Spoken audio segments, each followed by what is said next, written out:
December 10th, 2025 to order.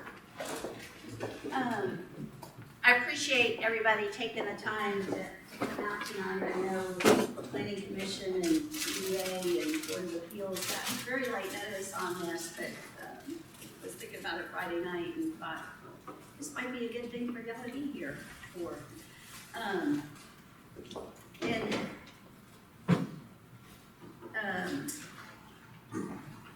Going to first start with a little surprise. Matt Pepper just handed this to me. This is the 2025 Build Georgia Award, first place that went to Smithville Construction for their building of the market building.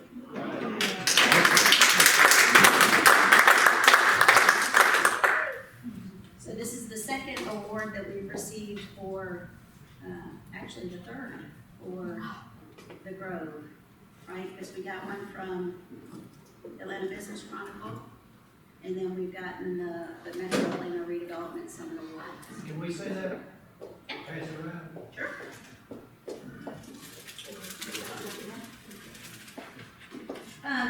So tonight, it's fairly informal.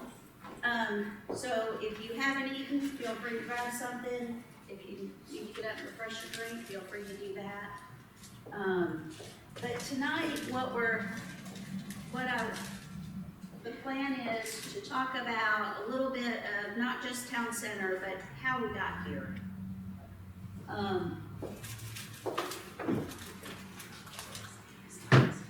So the overview is where we were, how we got here right now, and where we're going.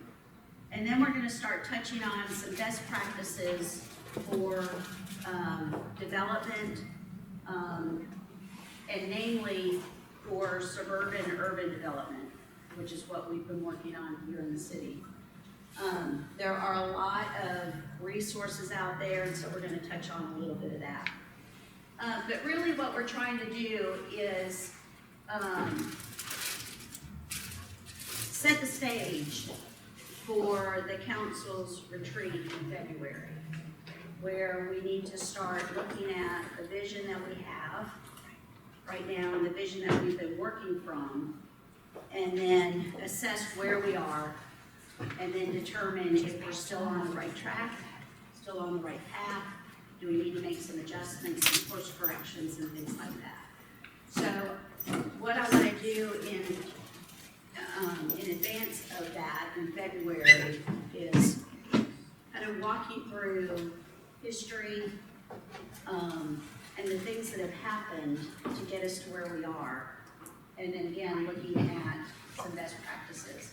So where we are today didn't just happen by happenstance.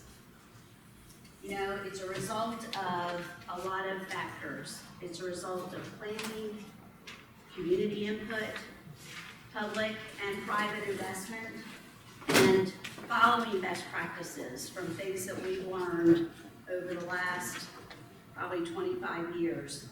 And I'm saying we loosely. You know, I've been involved and engaged since, as an elected official since 2006. But, so there were a lot of other we before me, and while I was in this too. So when I'm saying we, it's a collective Snellville leadership, staff people, community input, and things like that. So it's a big collective we. Okay. So, you know, this is a quote that I always love to go back to, that there's nothing permanent except for change. And I've said this a lot. You know, change is going to happen. Every day you wake up and you're a day older. Your body's changing. All these things are happening. There's forces outside that we can't control that are changing every day. And that change is either going to happen to us, or we can take it and try to control what we can, mold it to be what we want it to be as much as we can. And then realize that there's some things that we just cannot control, and it's just going to happen, right? But we can allow things just to happen to us, put our heads in the sand and make that decision, because doing nothing is a decision, right? You can choose to do nothing and see what happens. And that's a decision that we can make. Or we can choose to be proactive and try to get the types of changes that we'd like to see. So let's talk some about where we were. And I'm starting like around the 50s and the 60s. And when you look at Gwinnett and Snellville back in the 50s and 60s, and this is before I got here, I was not born and raised. How many people were born and raised here? 2 people in the room. And I just asked Mayor Clower, I told him I'm going to be giving a little history. I didn't need him to be correcting me on that. He's gonna write it down, he said. Yes, he's going to make notes. But yeah, of either the things I got wrong or the things that I glossed over too much. But I mean, we're not going into a lot of detail on this, but I think it's important to kind of set the stage for why we started making the decisions that we started making back in the early 2000s, which is really when, what you're seeing here today got started. So in the 1950s and 60s, Snellville was a largely rural community, farming area. And when I say Snellville, it's also in Gwinnett County, outside of Metro Atlanta. Metro Atlanta was downtown Atlanta back at that time. This was all farming, rural areas. In the 70s and 80s is when the suburban development really started to kick off. And then, so what happened was there was an influx of people coming in. They were getting jobs down in Atlanta. Gwinnett County had a lot of land that was very inexpensive. So somebody working downtown, they could either buy a house in DeKalb, they could buy a house in Gwinnett. So you had those circles that went out, and the further you went, the next circle you went into, you could get a bigger house for the same amount of money. And so that's how a lot of Gwinnett County developed in the 70s and 80s, was we were all bedroom communities. And that's when I landed in Gwinnett County. In 1971, my father worked for Western Electric since he got out of the service. He had two engineering degrees, and had worked, started working with Western Electric and worked there until he retired. But in the early 70s, they were looking for a place to move to open a southeastern facility, and Gwinnett County landed them. And it's funny, we were talking the other day, kind of walking through the presentation, and when I went through Leadership Gwinnett, former Chairman Wayne Hill of the Gwinnett County Commission did a talk of Gwinnett County development. And he started talking, and he said it was him and Charlotte Nash and a couple other county commissioners, and Emma would probably know who all was involved, but they were taking the Western Electric executives around, trying to convince them that Gwinnett County was where they needed to come to. And they landed them here. And he pinned that as the turning point of Gwinnett County, because they promised a lot of things. They promised sewer and power and roads that Western Electric could tap into, and they didn't have any of that. So they had to quickly figure out how they were going to get sewer there, how they were going to get power there. But he said that was really kind of a turning point for Gwinnett. And that's when I came, because my dad was transferred from Baltimore, and we landed up in Milburn. And at the time, in Milburn, we moved into Henry Estates. Nob Hill was also being built. Same builders, same developers, a lot of the same houses were being built in both. And we told my dad, no hills. We didn't want to live on a hill anymore because we lived on a bad hill in Baltimore. And so they chose Henry Estates. So I wound up in Milburn.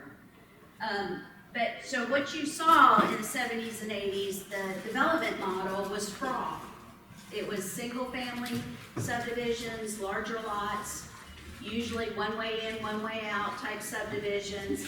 And then you've got the retail centers and the services that you need to support that type of bedroom community. So we got strip centers with grocery stores, dry cleaners, nail salons, you know, all of those type services. And Snellville's development through the 80s, 70s, 80s, and 90s reflected all of that. Largely residential, largely single family, larger lot residential, fast food restaurants, and strip retail centers.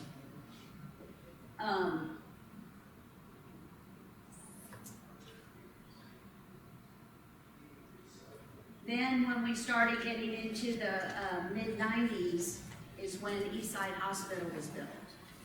And I don't know exactly the timing of all of that. You were mayor at the time when all of that happened. So Emmett would be the historian on that. But the hospital was built, Presidential Markets, where the Target is, got built. Ronald Reagan Parkway opened in 1995. So a lot of the development and the fast food, the restaurants and things that were on 78 started heading up 124, and 124 developed during that time frame. But again, what you see now, retail strip centers, a lot of big box, and it's a great commercial district for us. You know, people complain about the traffic on there, but one of the reasons why we have some of the stores we have is because of the traffic on there. We have people that come from all over to shop in this district. And I think that the quality of the stores and the fact that there's not a lot of vacancies, you know, in that area will attest to that. So then it was around sometime in the 90s that thoughts of relocating City Hall started to pop up. City Hall was then in that little school building right next to the Snellville Community Church. It used to be the elementary school. And so when I was first elected in November 2005 is when I took office. We had, my first two meetings were there, and then we cut the ribbon here on City Hall.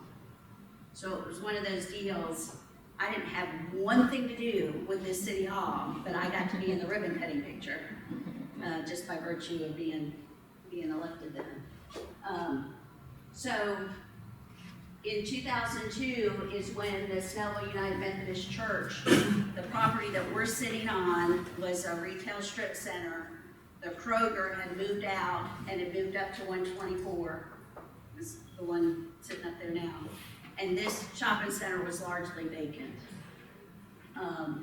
dilapidated. It was in pretty rough shape. And so it was a swap of property.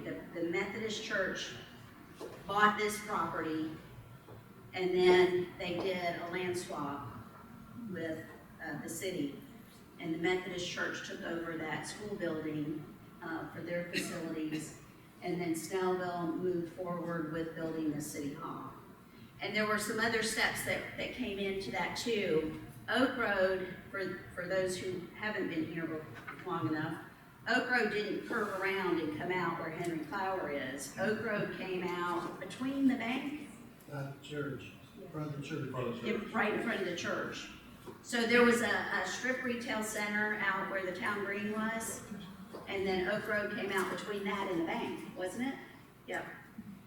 And so that was cut off, and it was lined up with Henry Clower, which was then built.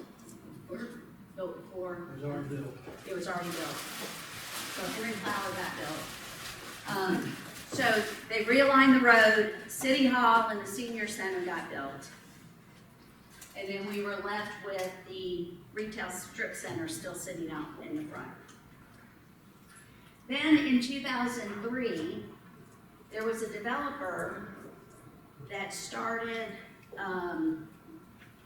one of the first mixed-use developments that I know of in Gwinnett or in the area in Duluth. Doug Spahn started building some like in-town housing right there in downtown Duluth.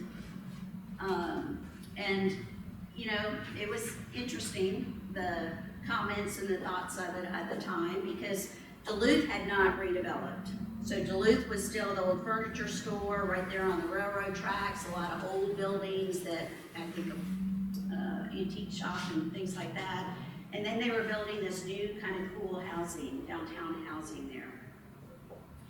And so he had done some work over there, and then he came and purchased the Wisteria Drive property.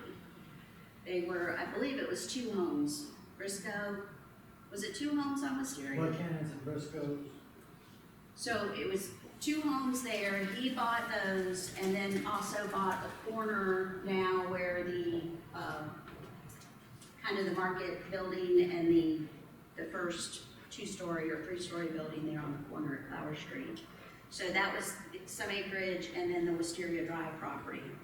And he bought that with the plan to make a mixed-use development.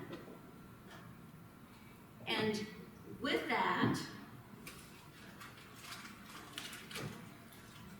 they did,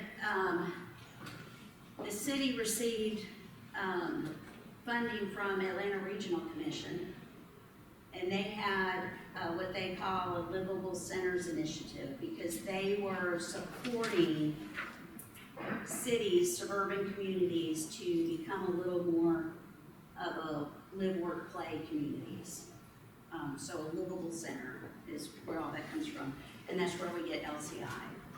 So an LCI study was done for this area, and this happened in 2003. And this actually showed, we'll show that one in a minute, but it actually showed, I mean, there's some pictures of looking down Wisteria Drive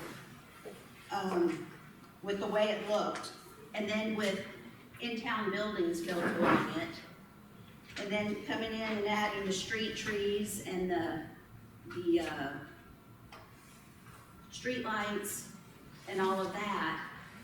And it was actually talking about a town center here in the city. And, you know, Snellville never had a downtown, right? All of our downtown was right there at 78, 124, and as 78 got bigger, anything that was downtown, you know, got swallowed up in the road. But this study showed an area then that we could actually make a downtown, right? And create a sense of place that we didn't really have.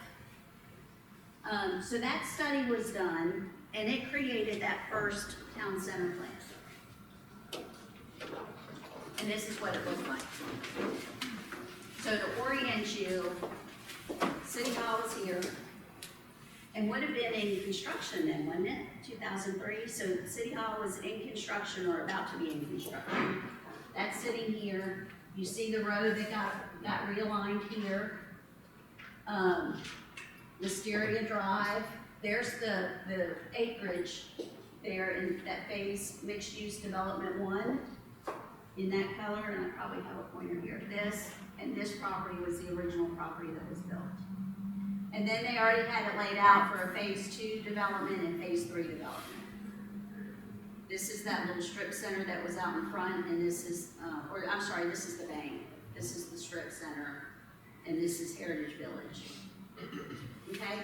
So this was the very first thoughts of creating a downtown area in Snellville. And I ran for office in 2005, so it was right after this. And it was after I was encouraged to run, and I started poking around, and I came across this study, and I read this, and this is kind of what got me fired up, is that we could create something like this. And at the time too, this is about when Swanee was starting to make some inroads in creating an area for itself, because Swanee only had a little bitty old downtown, and they were looking to to do something big and grand there, create an identity in a space.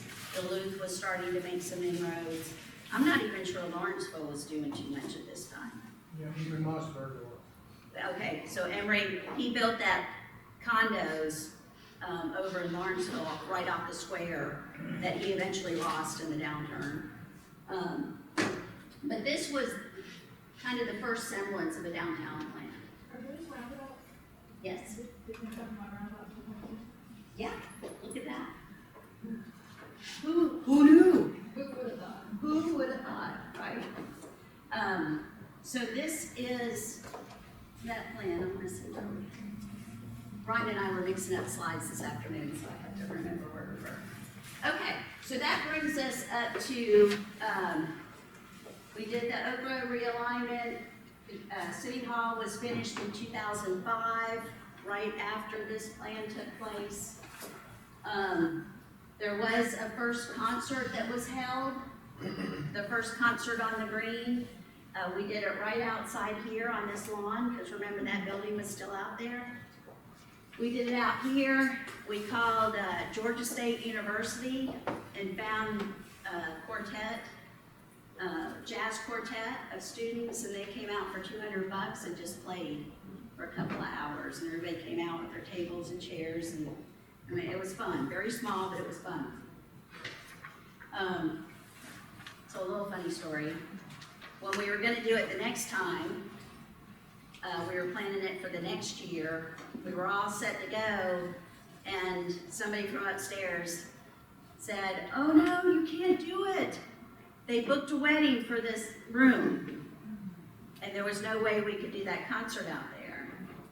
But it was right after the building had been demolished over there, and it was, just bare, but with some brass. So we ended up scrambling, and we rented a generator, and we did the next concert out on the green. So it was the very first time we held something on the green. So it was around 2007 timeframe that we did we took down the strip center and just grassed it. In 2008, if you remember, in this time, 2007 and 8 is when we had the real recession, and property just bottomed out. So Doug Spahn held on as long as he could, but he eventually lost that property to the bank. I can't remember when, but the bank called the city to say, "Hey, are you guys interested in this property?" And they said, "We'll sell it to you for $1.8 million, which was their loan amount. And we held out and ended up buying the property for $600,000. And then they came back and said, "Oh, you know what? There's $90,000 worth of property taxes that haven't been paid, so we need you to pay that too." And we were like, "No, we agreed to $600,000. So we ended up getting that property for that. And I mean, we didn't really have much of a plan at that point on what to do with it, but we were just gonna hold it until we could figure that out. But owning the property gave us control over what happened. So we could hold it and wait till we wanted to do, once we figured out what we really wanted to happen over there. So it was probably around 2009 or 10 that we started talking about, what are we gonna do with the property? What are we gonna do with the town center? Can we do what was here, the plan that was in here? Pretty much the whole town center in here, the mixed use part, was just on that other side of the street. And I don't know if y'all remember, Doug Spahn tried to still keep things going, ended up building the bridge that was gonna be over the water feature. No. Huh? The bridge to nowhere. The bridge to nowhere. That's where it got, what happened. There was somewhere else that called it the edifice of unknown origin. That's what Dave and Manuel always like to call it. So we started talking about, what are we going to do? What are we going to do with the town center? This probably isn't, quite workable anymore. So with the economic development director that we hired, Eric Van Otteren, he managed to pull together some really great urban planners and market study people. It was DPZ planning. Design, vision, and all that stuff. Yeah, I mean, these guys were high, really high caliber. And this was a long process that we had.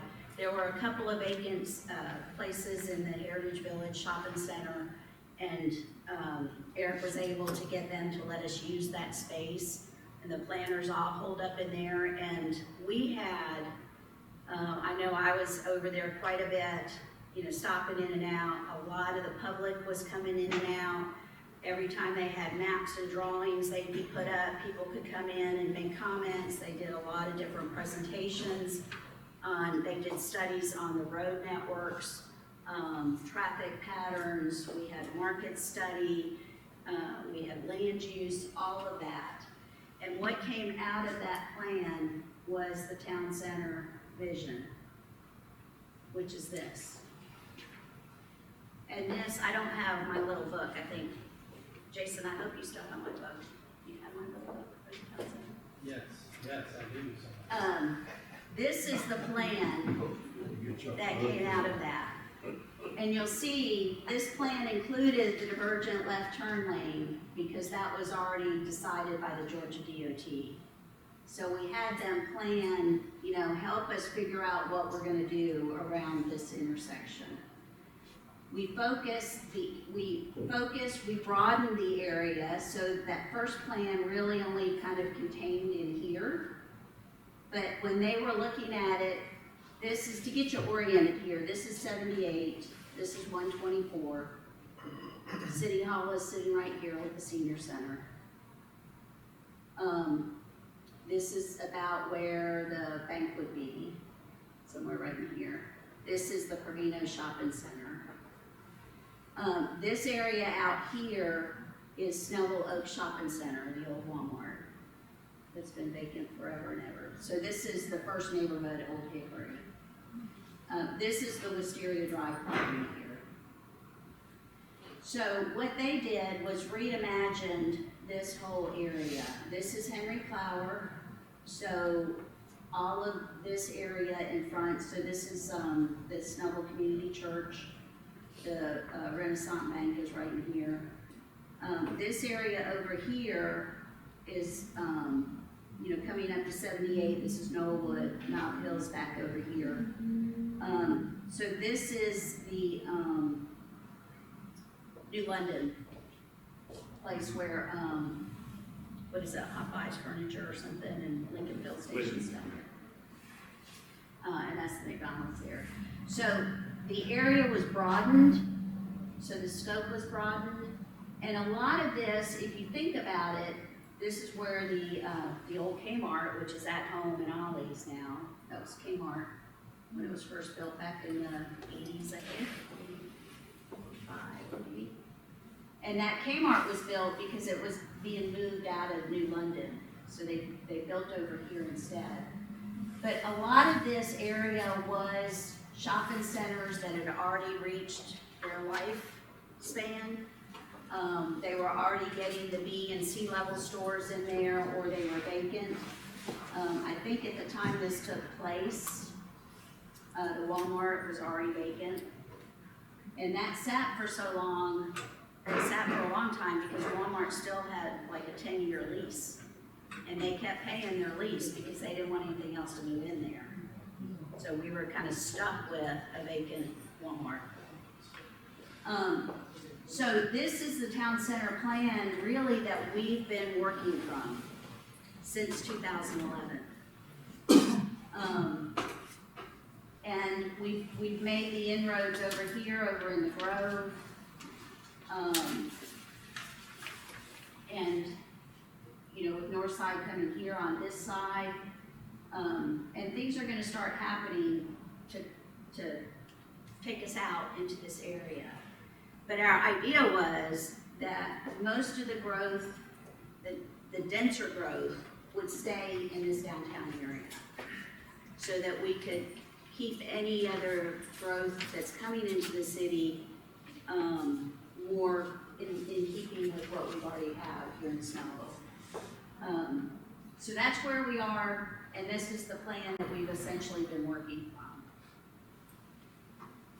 And I wanted to read, I am gonna read to you, I know that's not the best thing to do in a setting like this, but I did wanna read and explain where this came from. Right after we finished with the town center vision in 2011, Partnership Gwinnett, is everybody familiar with what Partnership Gwinnett is? That's the economic development arm for Gwinnett County. It is a separate entity, but it's supported by Gwinnett and supported by a lot of the cities. We support that as well annually. Partnership Gwinnett is there to drive economic development and to actually go out and recruit businesses and create jobs here in the county. They started, I can't remember, this was 2012, so they may have started, somewhere in the late 2000s. And they did a reboot. When they were starting off, they did a bunch of market studies and figured out, what sectors they were gonna go after and created this whole big, great plan. And so in 2012, they did Partnership Gwinnett 2.0. So they brought in back all the planners back in, all the market people, and they updated their study and their economic development plans. And so since they had just done that, we were like, well, why don't we get the same people, because they've just done all of the work for Gwinnett County, we'll get them to focus solely on Snellville. They had all the big data, we'll get them to drill it down and give us an economic development plan that we could work from. And I just wanted to read, and this is what's up on the screen. Two of the paragraphs that were in the introduction, when I found this on my shelf and started looking at it, I was like, amazing. They did capture the essence. It said, today, Snellville residents and leaders sense that the city is approaching a critical phase in its development. The city's historic charms are being challenged by traffic congestion, evolving preferences, and declining incomes.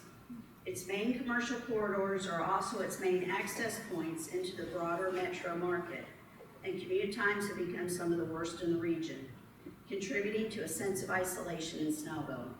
Its younger residents are being drawn to regional destinations with diverse housing options, more vibrant nightlife, and mixed-use districts.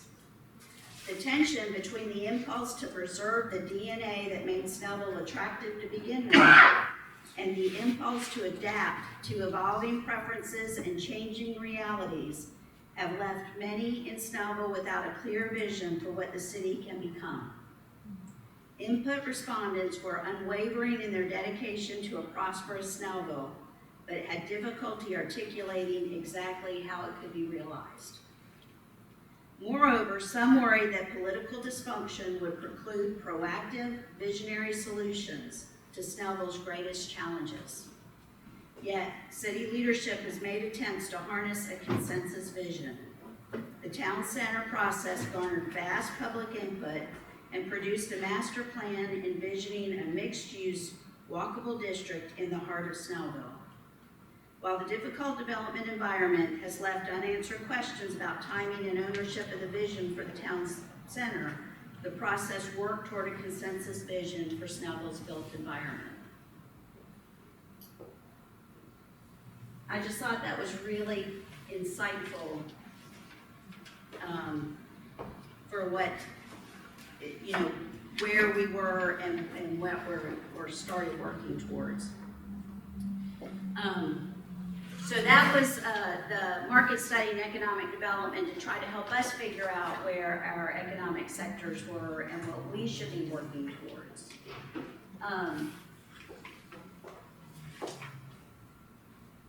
What we have next. So, from all of that, we started taking baby steps. We did a lot of baby steps along this process. It was funny because I remember when we finally approved the actual 2011 vision, I got this question like from 5 different people. When are you gonna build it? And so it was interesting to be able to say, or to have to say, well, we're not gonna build it exactly. We're gonna try to figure out how we're gonna get people to come in here to build this for us.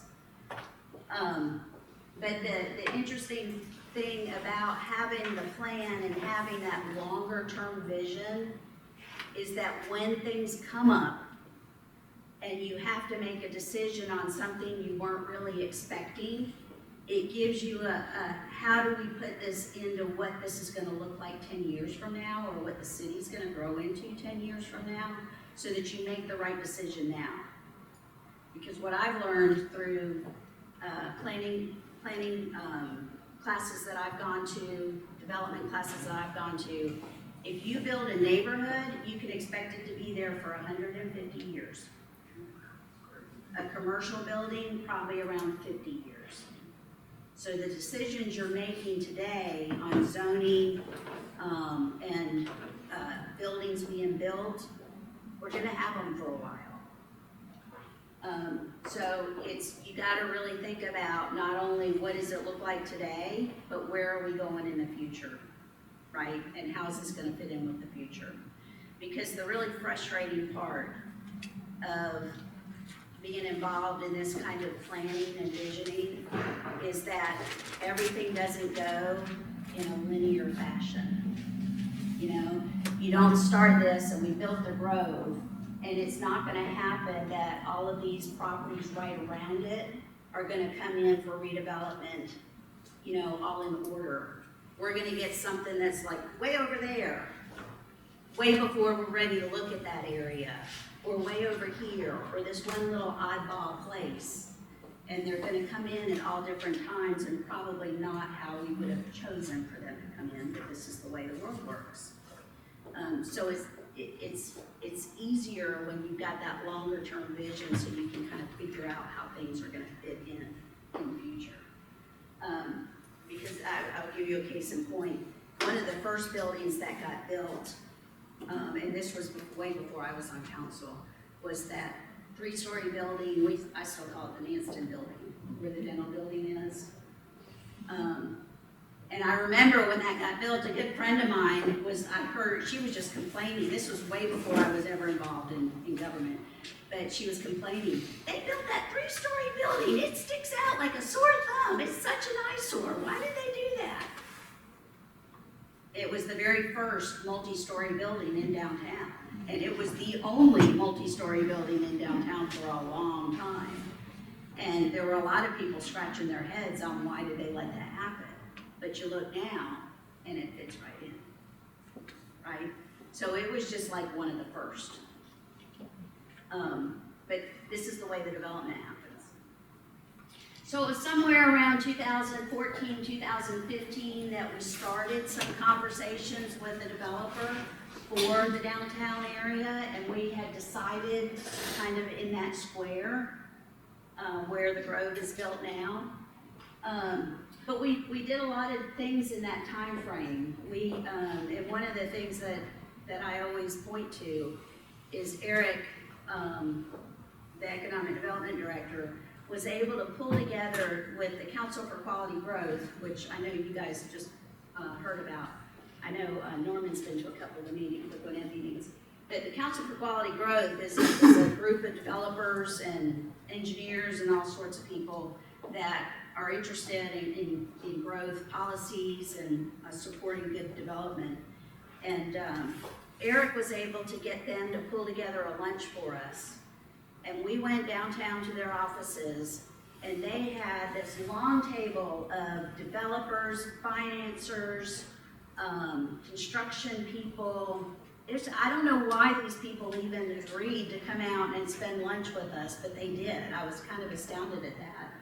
And we told them what we were trying to do, that we wanted to do this, we had this great vision and we wanted to do this town center, and we just needed help. What do you do? And they sat there and they told us, you gotta do this, you gotta do that, you gotta do this, you gotta do that, do this, do this, do this.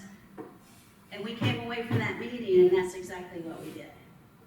And we couldn't do it all. We didn't have all the right leadership in place. We didn't have all the right city people in place. to get it all done. But we were able to start biting off little pieces and getting things done. We did a stormwater study to do a regional stormwater plan, because detention ponds are very expensive, and if you could take that, make it city infrastructure, it helps developers be able to come in with a quality project.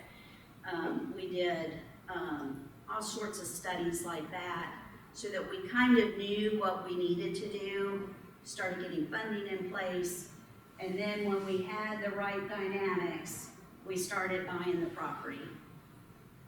So we owned all of the property in that square, except for the dialysis center, because that was fairly new. And then we started working on trying to move that frickin' post office. That took a long time, and we still have people, I'll still have people ask me how we did it, because there's a lot of cities that have been trying to move a post office, and they don't do that frequently. So that's some of the things that we were doing kind of behind the scenes, but of course publicly.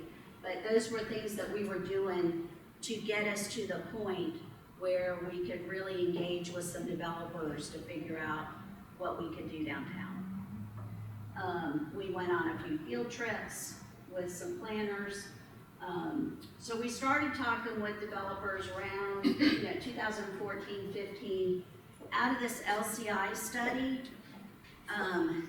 Atlanta Regional Commission gave the city a $2 million grant to go ahead and put in some of the infrastructure, and that's what put in the initial wider sidewalks, street trees, and street lights and benches around, the little downtown area. And we did that, and guess what everybody on Facebook said? Oh, it's great that they did that, but there's nowhere to walk to. So we got a lot of backlash from that. But to me, it was another turning point too, because while we were talking about town center, a lot of people could never imagine what we were talking about. Once those sidewalks went in, I started having people say, now I see what you're talking about. So it kind of opened people's eyes as to what could happen.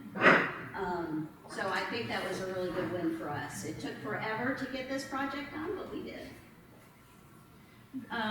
Then we did the contract to improve the town green and that other side of the street there. And we finished that in May of 2016, and I think that really helped a lot too for the events that were being held out there. Another major thing that we did was in 2020, we started getting a little concerned that we had this town center vision. We were gonna start getting people that wanted to do redevelopment. There were a few empty lots there, and we didn't want people to bring in projects before we had our codes up to date. Our development codes for housing and commercial development last time they were written was like mid-80s, and we were having zoning projects come in with 15, 16 variances on them because it wasn't to the standards of what was being built currently. So we got that done, and we focused first on town center to make sure that we had a good public process with that as well. A lot of people coming in, they were showing us pictures of, do you want housing that looks like this or housing that looks like that, or, so it was a good process, I thought. And then we got the development regs updated for the rest of the city as well. Then, of course, our 124 and 78 intersection opened in 2020. And it was somewhere around, 2019, I think, that we signed the development agreement with our developers for the Grove, with Big Cast. But we had been talking to them, I think we talked to them like 4 years before we finally signed those agreements. And we had talked to a developer before them, and never quite got comfortable with them. But this tells you where we were talking with that developer, and they were going to build an AMC theater, and that was going to be the big anchor right there in that area. Yeah, look at your face. I know. But we finally realized that really was not the right fit for us, and really, yes. well, stroke of God too. I mean, it was right after all of that COVID happened and movie theaters aren't open still. It would have been the absolute wrong thing for the downtown area. So it was in 2020 that Midcast, or Castro Mid-City, began to build the Grove. And there's a lot of, there's city things in there, there's a few county things in there, and then there's private development in there as well. So this is where we are now. We have the entertainment district all set up and ready to go. We did get the post office moved. Northside Medical opened here in 2022. We've updated our comprehensive plan. That gets done every 5 years. We did, as part of the town center, we do, we have the units coming up behind the church. We did approve the apartment units over where Ryan Steakhouse is. And then we've approved some residential housing behind the community church. And then, of course, Crooked Can just opened. And then hopefully, we'll get some other restaurants open. So that's kind of where we are now.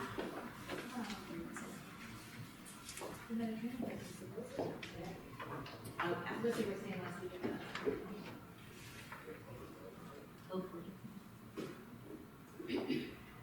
So this is, so you can see this was the square before any development started happening. We had a lot of single-story buildings. This was a two-story little office building here.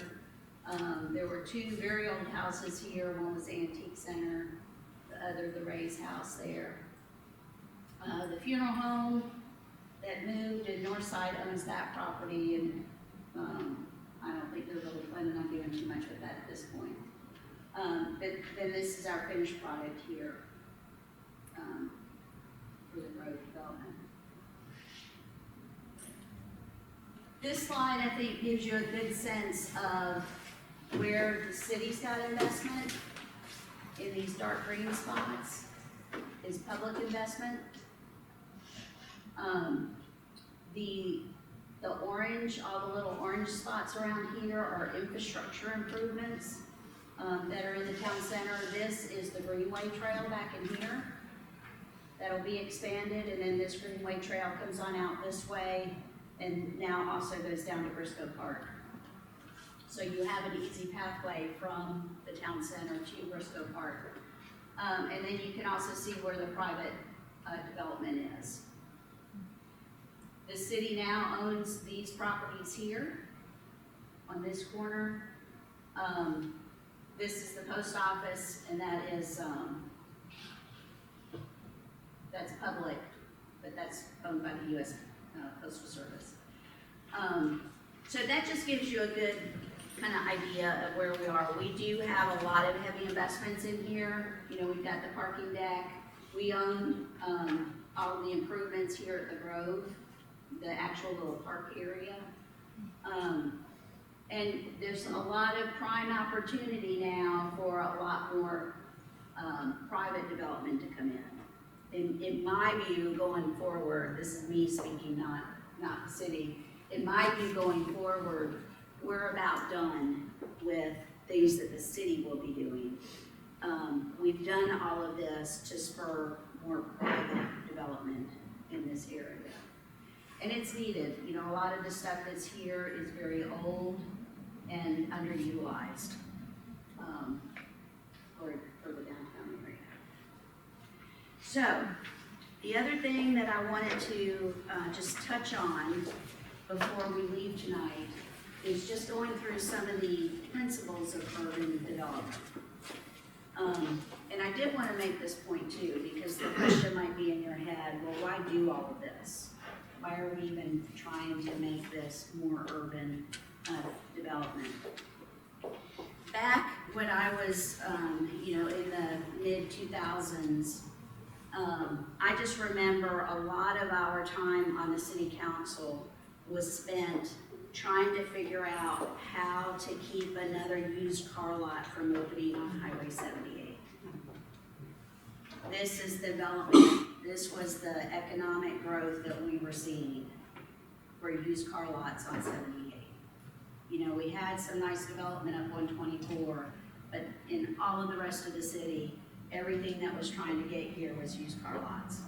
So we were looking at, oh, well, let's make them have more acres so they can't be in every dilapidated, you know, burned out gas station along there. Let's do this, let's do that, to make it harder for them to open. But the reality was, the property wasn't worth anything. It was in a bad area, and they couldn't get good tenants to come in and do anything with the property. No one wanted to spend any money for it. So we started thinking, we can either keep regulating, this is kind of that change thing, we can either just keep regulating so we don't get the change we don't want, right? We don't want that change. But we needed to do something to create a change to make that property more valuable to where people were willing to put some investment in there. And I would say along 78, especially when you look at like from 78 out to our western line, you know, there hasn't been a whole lot of new investment out that way. There's been a little, but not a ton.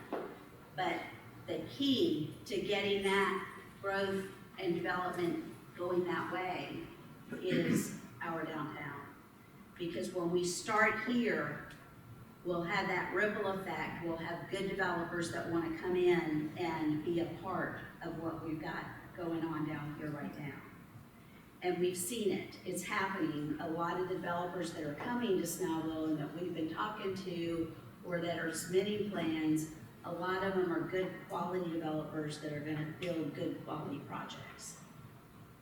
And we can choose to try to make those projects things that we want and can be proud of and that will sustain the city for a long time, or we can say no to all of them and then we lose momentum and the next crew that comes in may not be so good. So, you know, we're kind of in that balancing act now of trying to grab the good ones and trying to get that in now so that we don't, you know, that the councils are going to change. We've got 3 new members on council, 2 that have been here 2 years. Council's going to change over again next election cycle. So we can leave it, you know, we kick the can down the road, or we can grab some quality projects now so that we know that we'll be sustainable going forward. You know, it's a tough position to be in. But I just want to leave you with a few principles of urban development. And really, this type of urban design, taking suburban communities and creating that urban district, we're seeing it all over Gwinnett County. You're seeing it all over Atlanta. Every city is working on some kind of core because this is where development's going. People want to live near or live in these types of little core downtown areas. And if you don't, you stay in your single family subdivision out in Summit Chase or in Hickory Hills or in Nob Hill. You stay in your single family homes, but you're still close. You know, you're still close enough to get here easily. So some of the successful development characteristics. Walkability is a big one. To create that area where people can come to work, walk out for lunch, maybe even go out for dinner after work is over. You can get out, walk around. You've got people out there all the time. You've got the greenway trails, complete streets, which we have not done a great job of, but complete streets are one where you can have vehicle traffic, you can have bike traffic, you can have pedestrian traffic on it. Okay? That's the proactive part, is to plan for this. Reactive is installing sidewalks after everything is in place. You know, coming back in and putting them back in. Diversity of housing options is important when you're looking at successful downtowns. And there's a lot of talk now about how many units that we've approved for the town center. And in order to have a successful downtown area, you've got to have rooftops. There's just no way about it. If you don't have residential housing in your downtown, everything closes at 5. A few more things stay open. If you've got restaurants there, they'll stay open till 8. And after that, everything goes dark. And people don't feel safe hanging out in areas where there's no people. You need people who live here that are out walking their dogs, out jogging or walking in the mornings, that are out in the evenings. You need people, it's eyes on the street, it keeps the area safe. And that diversity of housing, we've worked hard in the city over the last 10 to 15 years. In one of our comprehensive plans, we realized we really didn't have a good amount of senior housing. And so we made a deliberate push to approve some over 55 developments, over 60 developments, some retirement communities. We have the Sheridan at Eastside now, Manor Lake is here. There's, Soleil is there. So, I mean, we made a concerted effort to make sure we were getting some housing options for people, because a lot of our seniors that were still living in their single-family homes that couldn't live in those single-family homes anymore, 2 stories, too big of a yard, too old of a house to keep up, they had nowhere to go, and a lot were winding up in Gainesville and in other communities. So diversity of housing options, that it does include rental apartments, it does include condos or townhomes. So we're still, this is something that'll still be evolving and emerging, depending on how market conditions go. City-driven redevelopment, having a clear plan for going forward, having a code that has what you want built, so that when developers are looking, they can pretty much get what you want, what we're looking for from reading our code, and they can design their projects that way. One of the things we did in our code for the town center, there's a lot of things that, there's not a ton of restrictions in there, but pretty much everything, there's not a lot of design by right either, or building by right. A lot of things have to come before the city council. And we wanted to do that because we want innovation. We wanted people to come in with creative projects. When we were building all of this at the same time, it was really, really important to all of us that it didn't look like Disney World. We didn't want it to look like it was all built at the same time, that it all looked alike. But that's a lot of the city-driven redevelopment. Being able to have that project-by-project decision-making opportunity, so that we can get a different mix of things coming in, and we who are not planners and developers, I'm not going to be able to think of the next cool thing, not my wheelhouse. Having a long-term focus, being able to picture if this, if somebody wants to come in and redevelop this parcel or this project, is this something that will fit in when we're looking 20 years down the road? So being able to have that vision in your mind or documented here gives us that ability to see whether this is going to be something that we think would fit. Infrastructure improvements, we've done a lot of that, and we'll still continue with that. There's some sewer work that we're working with the county on. So we'll be continuing working on infrastructure, sidewalks, making sure that things are going well. So these are just some of the characteristics. You've got the sheet here with some of the others, and that's kind of a high-level thought process. So what I'm going to leave you with, this is kind of where next steps coming out. Over the next couple of weeks, you'll be getting, or council will be getting, we can also share out to Planning Commission, Board of Appeals, and DEA, articles that we've seen, read, things that are pertinent to urban development, good design, and just some more background on how things have happened and evolved. And where you can glean some ideas about where we should be headed, some great, good ideas for things that we could do in our area. So as we come across and start digging out, I told everybody that I was starting to clean out some huge piles in my home office, and I'm coming across all this stuff. And so I pulled this stack off my bookshelf, and I was like, oh man, I forgot all about this. So we're gonna start, we're not gonna throw it all out to you in one email. We'll dribble it out to you in several emails. There's a lot of really cool videos on design and things, and you'll see that some of the things that we've done in the Grove, it wasn't just because it's the way it happened. I mean, this is a very thoughtful process of, of how things look and feel. So we're gonna start sending out some emails with that, so if you guys can read through that, watch any of the videos on best practices.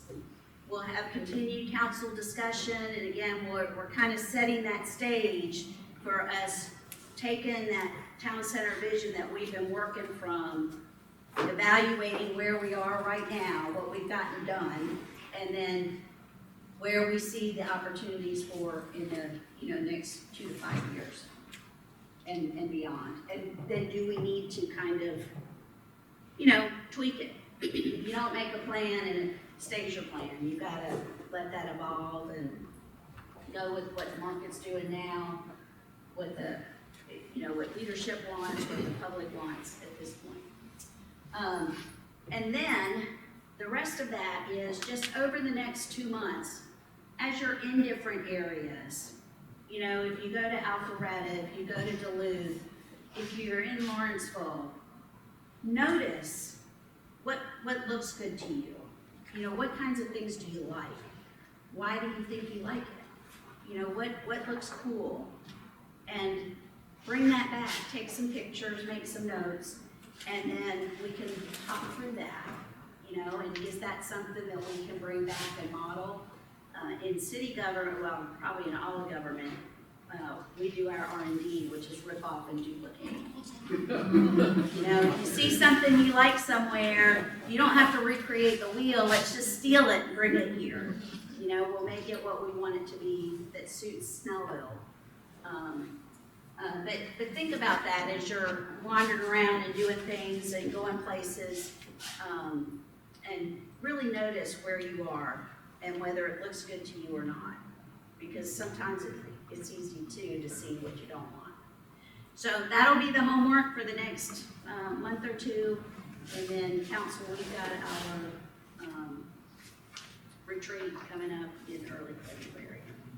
So we'll be talking some more about this. Yes, we got to get that date set.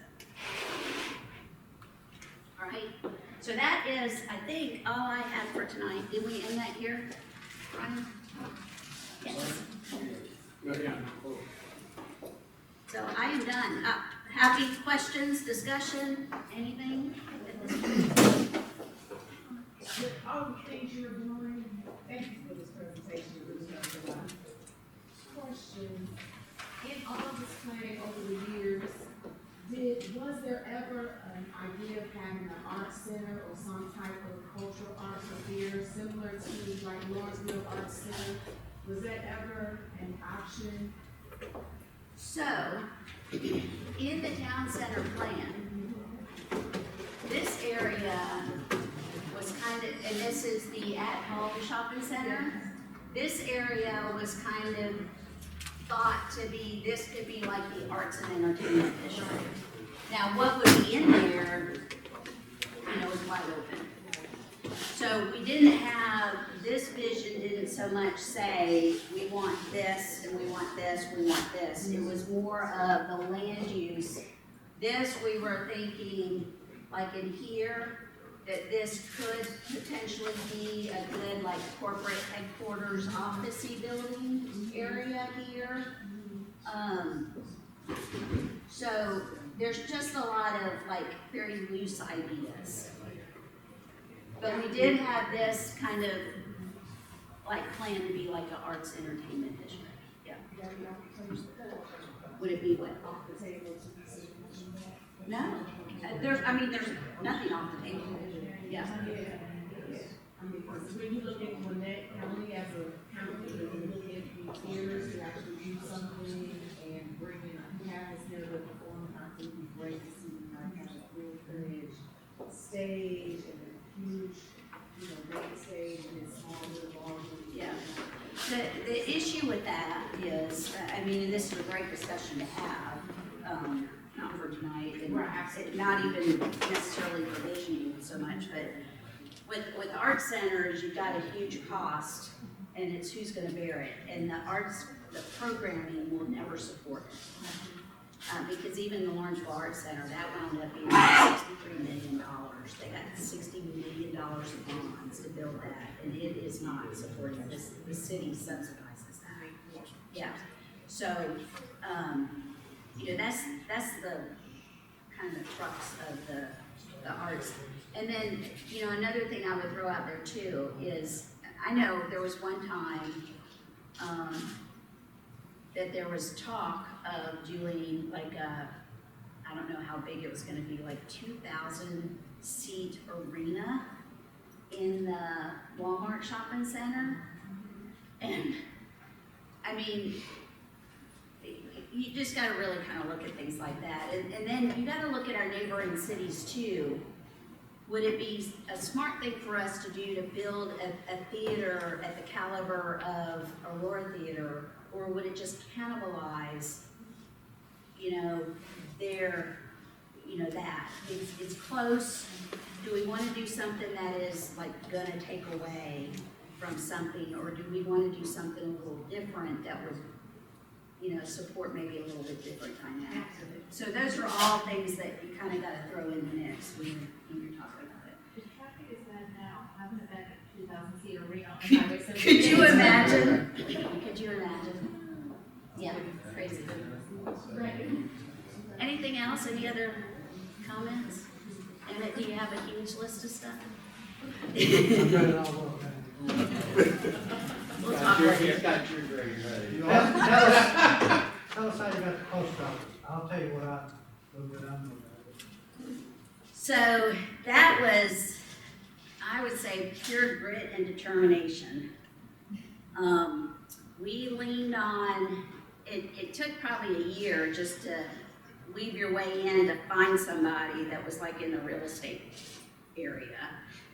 And then it took us talking to Rob Woodall, was our congressman at the time. We got a lot of help from Rob Woodall's office in getting some things moving from the congressional side. And then, I didn't realize this, but Butch found somebody from the post office that was like on the planning board that approved new properties.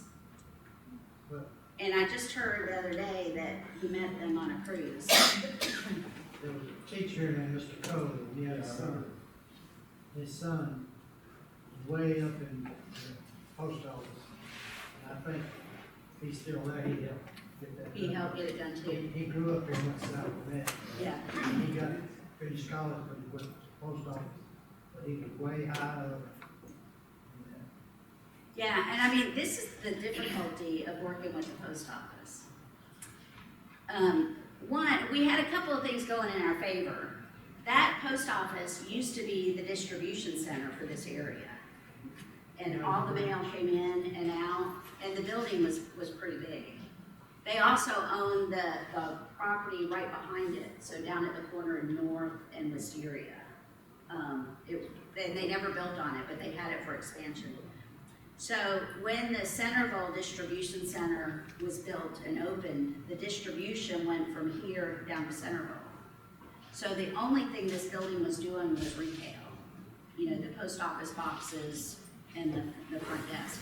So they had a whole lot more space than they needed. They don't keep it up. They hardly keep up the new one they have, but they don't keep it up. And so for that part of it, we had some things in our favor. The building was way too big for what they needed. We could do so much better with the property than they were. So our first plan was we have this big, what's now a storage room right in front of City Hall that was built, you know, City Hall's huge. And, we were gonna have them move into City Hall and use that for their location. They had their architects come down, their planners and designers. We spent like 18 months to 2 years working, getting the layout right, getting the package all together, and then it goes from there to the post office's planning board. And it got up to them, and they said, no, we're not doing that. They said, we need lease space, we need a 10-year lease at $10 a square foot, and we need this much square footage. So that was like 18 months, 2 years down the road. So we went and looked for the lease space. We found 3 options. They came down, they looked at the 3 options, they settled on one. They sent in all their architects and engineers, designed it all out, laid it all out. They sent it up to the planning board, and the planning department board looked at it and said, you mean we own the building we have now? Well, we can't go to lease space. If we own the property, we have to go to owned property. We can't go from owned to lease. So that was another like 1.5 or 2 years of time wasted. So then we had to find them property they could own. And SunTrust Bank had moved out, and it was just big enough for them, and so we worked it out. We bought the building, did the improvements with their contractors, because they said if you try to use your own contractor, I can tell you it's gonna be a lot more expensive, and it's gonna take a lot longer, because they have to go through so much red tape. So that's what we did, and then we swapped the property. I think you paid 2 on top, didn't we? Yeah, we paid a little bit more too, yeah. What they did was, once we bought that and improved it, then they appraised it, and then they appraised that property, and then we had to sell it. Yeah. So, it was quite the process.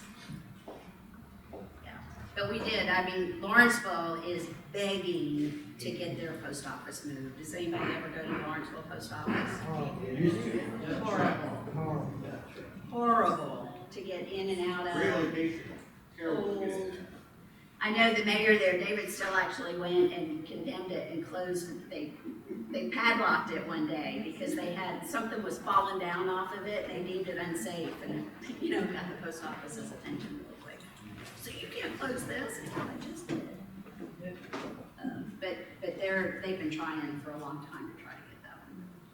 And it was funny because we were like 6 years into the process, and they had to come and do a public meeting here, and our guy Phil at the post office came down and did the presentation, and he was telling us, he goes, man, we're 6 years in, right? And he goes, I don't know who you guys are talking to or who you got fired up, but this is the fastest we've ever done anything.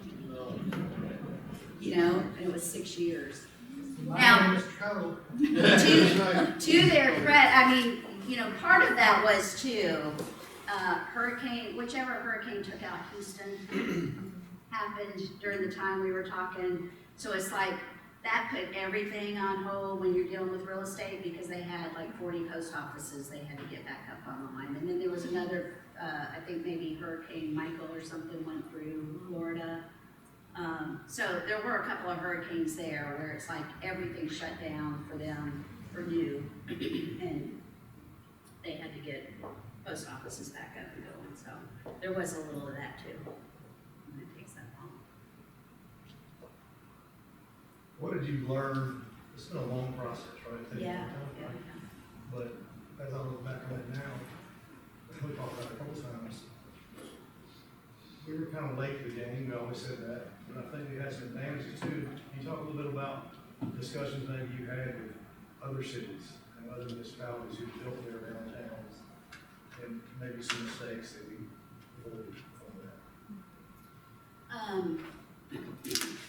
that? We have learned a ton from our other cities, and I remember having a discussion with Nick Messino.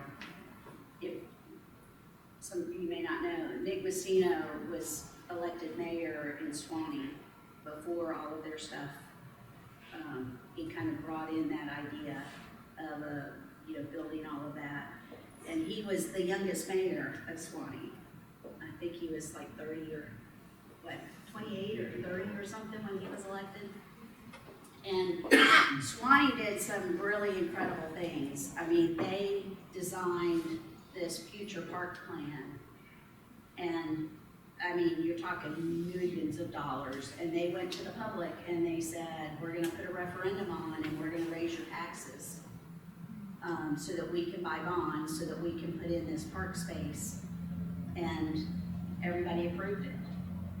I mean, I think it was a pretty big majority that voted for it, to have their taxes raised so that they could float bonds to build these parks. And one of them was their town center park, which is then what they built all of the rest of their stuff on. And if you go to these places, this is kind of one of the challenges with the homework. If you go to Swanee, they put in the park, then they put in a couple of the immediate buildings that are there on that I don't even know what they call it. Yeah, that little drive. There were a couple of office buildings that were built, some restaurants, some retail on the main. But those were the only ones for a little while because then we hit the recession. And some of that was a little dicey too. But then things started coming back around. They got their city hall built. But if you look right behind all of that, they have very dense housing in there. There's some very close together single family, there's townhomes. Then they came in with some apartments. That property right behind that city hall area is extremely valuable. Those houses are not cheap because people want to live. People that buy those houses want to live in that type of environment where they can walk to work, they can walk to entertainment and do things like that. So Swanee did some really, really out there things. And one of the things that Nick had told me was he had the total trust of the council. And when they were coming up with that housing development, he said he negotiated that with the developer on a flight home from somewhere. And they came to an agreement on what would get built back there. But he knew that if he could come to an agreement that his council trusted him enough that he could make those types of decisions. Or do that.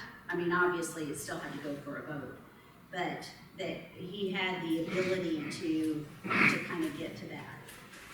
Some of the mistakes, I think you could probably walk around some other places and see the stuff that is like, oh, I don't know that I would have done that, kind of thing. I can't really think of anything off the top of my head. No, obviously we've done it, so they're all done it, right? Yeah. Yeah. And now we're on the cusp of exploding. Yeah. And I'll also say that it's kind of interesting that Nick Cass and Casto, correct me if I'm wrong, but they did Alpharetta, right? They were in Alpharetta. Yeah. And Not Casto, but Kirk Demetros. Kirk Demetros. Yeah, Mid-City Real Estate. You can go in the middle of Alpharetta and you can find their town green, you can find their parking deck, and that was their starting point. Yeah. My kids lived in Alpharetta, and I could see where it is today, and so I could see that vision here, right? So kudos to you guys for sticking to this, and look forward to see what's next. Been here a long time, and I'm excited to see what's next, because I want some fee simple houses Yes. out here, Yeah. fee simple townhomes, because I want to stay here, but I want to purchase. Yeah, rental's not for everybody. I think long-term, especially, me personally, I wouldn't do rental for a long-term situation. But Alpharetta, it's interesting because we've done a lot of field trips. And there was one day we went up to Alpharetta. We went to two places. Do you remember where we went? Decatur, Alpharetta. Decatur. We went to Decatur. Decatur, Duluth, and Alpharetta. That's right, because Emmett went with us. We went to Decatur because we were talking about doing the pavilion here in the Grove, and we couldn't get an idea of what the size was. You can look at stuff in a plan, and it just, I don't know if this is big enough. It sounds too big. So we went to Decatur because in their little, like that concrete square, they have a covered pavilion there And it was about the size of what they were telling us that we should do here. And so we went down there so we could actually be there and be in it and see it. So we went to Decatur, and then we went to Duluth. Chris McGahee, who is their economic development director, and we've actually had him come out and speak. We've done all boards meetings after the city council retreat, then a lot of times we'll do a retreat with all of our boards, stat, some community leaders, everybody, and kind of carry that retreat on with, this is what came out of our retreat, this is kind of where we're headed, get everybody else, so that all the different groups know what their part is, so that we're all going in the same direction. But we had Chris come out and speak, and he talks a lot, gives a lot of talks on how they develop Duluth. And Chris is all about is real estate, real estate, real estate. We're really location, get the real estate, get control of it, and then get the development that you want there. That's the best way to control what comes in and not let change happen to you. You can mold the change to be what you want. So Chris is always a good resource. I know he's spoken at GMA convention quite a few times as well.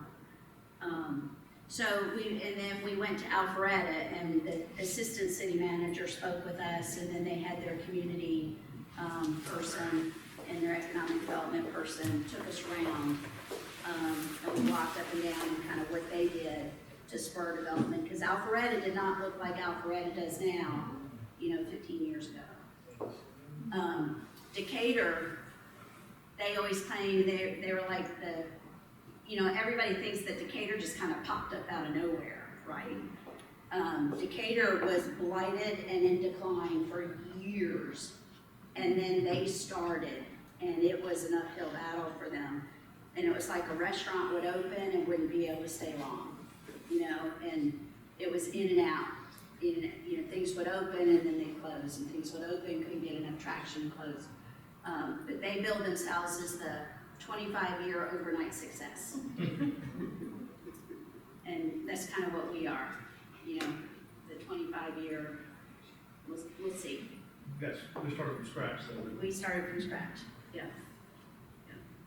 So it's very interesting when you go out and you talk to some people and talk to them about how their stuff came about. Because when you go into a place that feels good, that's cool, all of that, and you really start digging into it, they had a lot of battles. They dealt with a lot of negative pushback on Facebook and Nextdoor, the bane of our existence, and they overcame that. They didn't listen to that because they knew if they could get the right traction and get the right mix of things, they could create a space that people wanted to come to, wanted to be part of the community. And that's kind of the difference in the urban development. And I'll go back to who I was going to say something. When you got the sprawl, and you're going to see this in one of the videos, the way the 70s and 80s were developed, we went to these large lot residential houses in bedroom communities. People went in town for work, so you're not here during the day. You came home, you parked your car in the garage, and then never ventured out again. And it creates a lot of isolation.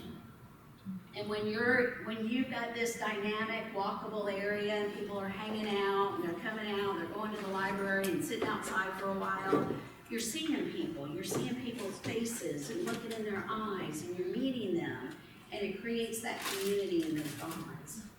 And that's what this kind of living does, is kind of bringing that back. When you lived in a close area, you knew people. You waved to them, you knew what they had for breakfast out on their balcony, the day before, those kinds of things. But who was going to say something? Do you ever know what happened to Doug's Farm? I do not. He Yeah, I lost a don't know. ton of money on these deals since he was Or he private. lost his, Yeah, he had private equity, his own money. I haven't heard of him since like a couple of years after that thing. He kind of just went away, I guess. Yeah. I was at a lot of those community meetings, asking for input about the growth and all that. And I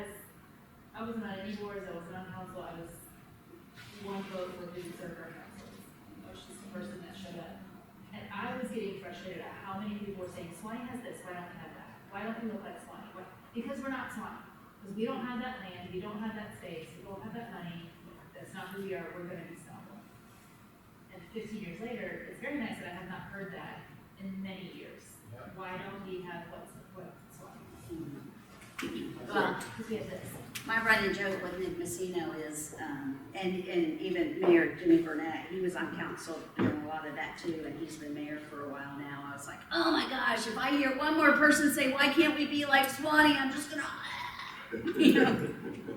But it was, I mean, that's the way it's always been. Why can't we be like Swanee? We're not getting that anymore. I haven't heard it. So every city has an identity. Yes. So for me, when dealing with building, I kind of want to understand how do we all see old and new? How do we see the identity of Snellville? So the building for me would be based off how we see the identity. What I don't want to do is get caught in that 25-year time that exists when we talk about changing over the formats of cities. We went from farmland in the 1970s to the mix, before that residential, from the 70s to 2000s. What I saw in the thing, early 2000s, that's when we started focusing on mixed use. That's 25 years now. So for me, it's like, how do we see the city so we're not stuck in that same growth from the 1970s to the early 2000s business? When I give you an example, living overseas, of course, when you've been in places like China or Hong Kong, some places like Dubai, where you see they were just desert. So now when they have things built there that of course rival the United States, that now people want to be in Dubai. People like you saying about how they do Swanee. So how do we see this city being built for the future? Places like Hong Kong, they build with nature in mind. It's not a separate entity for them, like tear this down to build this. You see where they build both in mind. I think that's, I can't say it. But they build both in mind. So for me, I kind of want to know, how do we want to see what their future is like? So when we take this 25 years to build this out, we're not behind. Like, we was to build like Swanee, like y'all said, 15 years. Now, I told you how I picked my city, how I picked here was, I was living in other places 10, 15 years ago. Hey, I knew Snellville. I said, I'm a Snellville. Then you got here and you said, oh. Like, for me, it was about shopping. Snellville was shopping. Then when I lived for myself, it became a community-based understanding. So how do we see Snellville not from 25 years ago, but 25 years in the future? Are the things that we're approving going to make sure that we live like that now Right. for the people in the future? Because the youth is going to base it off that. Right. Bring something like fire bowls, maybe the town area a little bit more hill. Mhm. I never heard of fire bowls. So I heard people come all the way from Swanee just to get fire. Before you had to go to Swanee to get fire bowls. Now Snellville is known from a little $20 bowl. Yeah, I heard the manager told us at Taste of Snellville that he has people come up from Conyers. From Conyers. Yeah, so that's Yeah, kind yeah. of like how. Yeah, I mean, those are the questions we get to answer. Okay. Yeah, I mean, this is, and it's hard, this is hard stuff, because you don't know. But again, we need to be setting our sights not only on 30 years out, what is this gonna look, what's the built environment gonna look 30 years out, but what's gonna happen, what do we think is gonna happen in the next 2 to 5 years, too. Because that's the stuff that's gonna be hitting all of us, right? Yeah, we prepared for the what is the World Cup is supposed to be here for us next year? James. I feel like that's gonna build out, that should Yeah. come out towards us. Yeah. So, I think Super Bowl is the year after that, we supposed to You be got, the Super Bowl. you got World Cup, you got Super Bowl, The Olympics, What do y'all see for the vision for the BB&T Bank and Shell Station? right now, that's a blank slate. We really don't have a vision on that.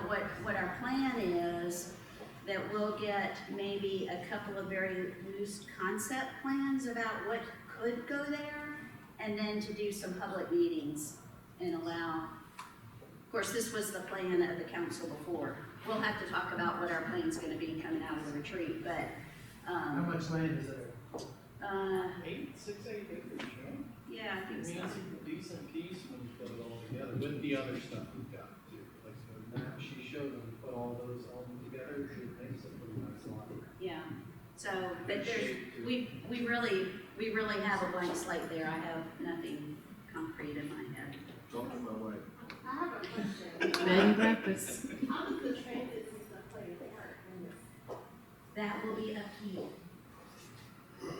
And you, and you, and you, and you. And everyone here in this room, yeah.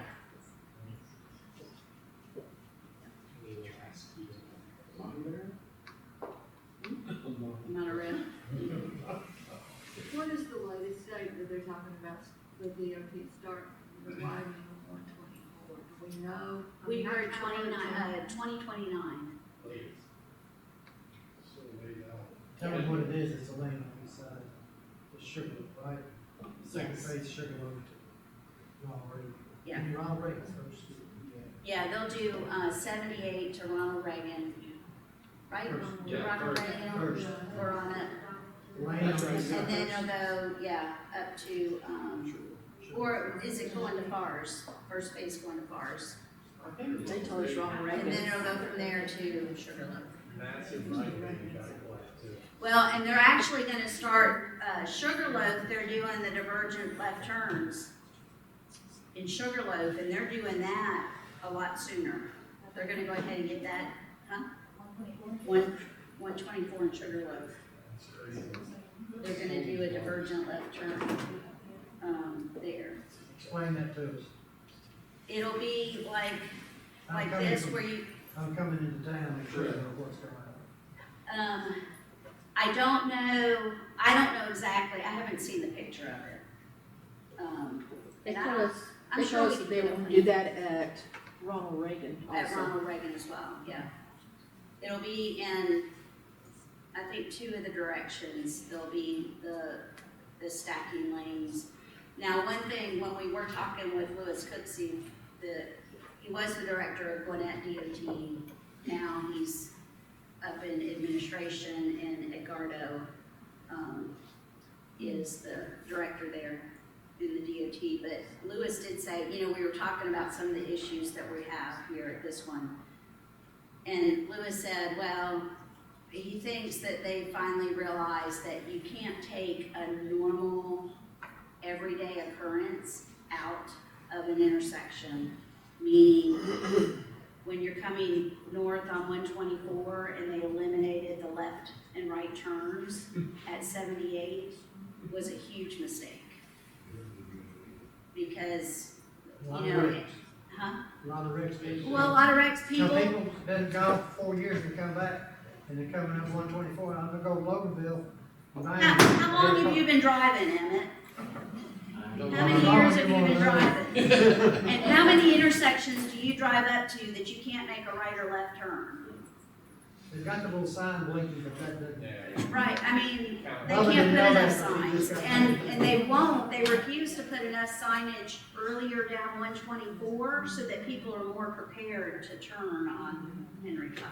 Let's put reversible lanes back in. Yeah. Come on, Bobby. Hey, I lived through the entire time of reversal lanes. Suicide. Tell me what you said they're gonna do to 124. At where? Are they gonna make some improvements? No.